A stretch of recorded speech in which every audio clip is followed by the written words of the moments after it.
परम आदरणीय प्रधानाचार्य महोदय जी, मुख्य अतिथि महोदय आदरणीय सरपंच साहब, मेरे दादो साहब, सम्माननीय गुरुजनों, गांव से पधारे हुए मेहमानों और प्यारे सहपाठियों।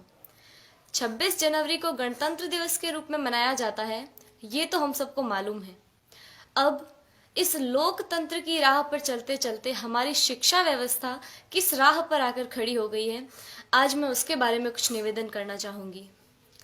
हमारे देश में दो तरह की शिक्षा व्यवस्थाएं चल रही हैं, अमीरों के लिए अलग, गरीबों के लिए अलग। अमीरों के लिए प्राइवेट स्कूल, गरीबों के लिए सरकारी स्कूल। मैंने कई बार देखा है, घर पर जब मेहमान आते हैं और पूछने पर हम ये बताते हैं कि सरकारी विद्यालय में पढ़ रहे हैं, तो उनके चेहरे का रिएक्शन, भाव एक अलग तरीके का हो जाता है। तब मुझे बड़ा दुख होता है। उन सभी लोगों से मैं ये निवेदन करना चाहूँगी कि आप बहुत बड़ी गलतफहमी में हैं, क्योंकि शिक्षा का जो स्रोत है, शिक्षा जहाँ से आती है, वो आदरणीय शिक्षक है। शिक्षा ऊंची बिल्डिंगों से, बड़े बड़े गार्डन से, अच्छी बसों में सफ़र करने से या एसी रूमों से शिक्षा नहीं आती है। शिक्षा आती है शिक्षकों से, और वहाँ पढ़ा रहे सभी शिक्षक राजस्थान सरकार या किसी भी सरकार द्वारा आयोजित शिक्षकों को चयनित करने की परीक्षा में असफल रहे हुए लोग हैं, जिनको सरकार ने शिक्षक बनाने से इनकार कर दिया है। वो सभी लोग वहाँ पढ़ा रहे हैं।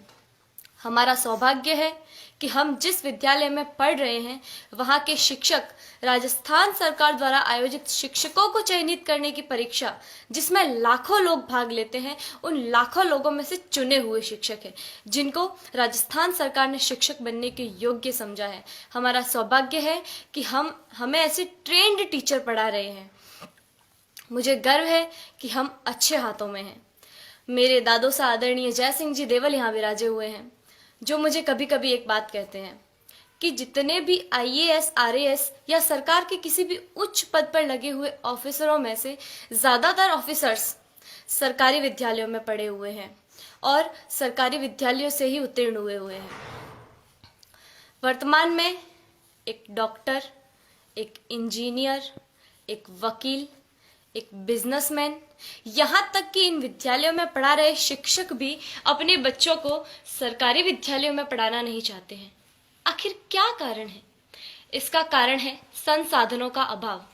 मैं आप गांव वालों से भी एक निवेदन करना चाहूंगी कि कहीं कोई गरबा हो, गणेश चतुर्थी हो, कोई आयोजन हो, कोई ऑर्केस्ट्रा हो या कहीं धरना देना हो, तो आप लोग हजारों की संख्या में पहुंच जाते हैं और हजारों की तादाद में रुपया खर्च करते हैं, लेकिन इस विद्यालय की तरफ कभी किसी ने झांक कर नहीं देखा। इस विद्यालय की ओर देखने का किसी को भी समय नहीं है। मैं आप गांव वालों से ये निवेदन करना चाहूंगी कि जितना जोश आप उधर उन कार्यक्रमों में दिखाते हैं, उतना ही जोश आप इधर इन विद्यालयों के लिए दिखाएं। भविष्य में संजोगवश हम सरकारी विद्यालयों में पढ़ रहे छात्रों में से कोई प्रधानमंत्री या और कुछ बन गया, तो सबसे पहले तो हम ये कोशिश करेंगे कि भारत की तमाम सरकारी स्कूलों को एक उच्च स्तर पर ले आए, ताकि वर्तमान भविष्य में भारत में एक ऐसा समय आए कि सभी बच्चे सरकारी विद्यालय में पढ़ रहे होंगे। मुझे जो कहना था वो कह दिया। मैंने जो कहा वो गलत है या सही, मुझे नहीं पता। इसका निर्णय तो आप लोग ही कर सकते हैं। मेरे जो मन में था वो कह दिया। अब मुझे बहुत अच्छा महसूस हो रहा है। जय हिंद, जय भारत।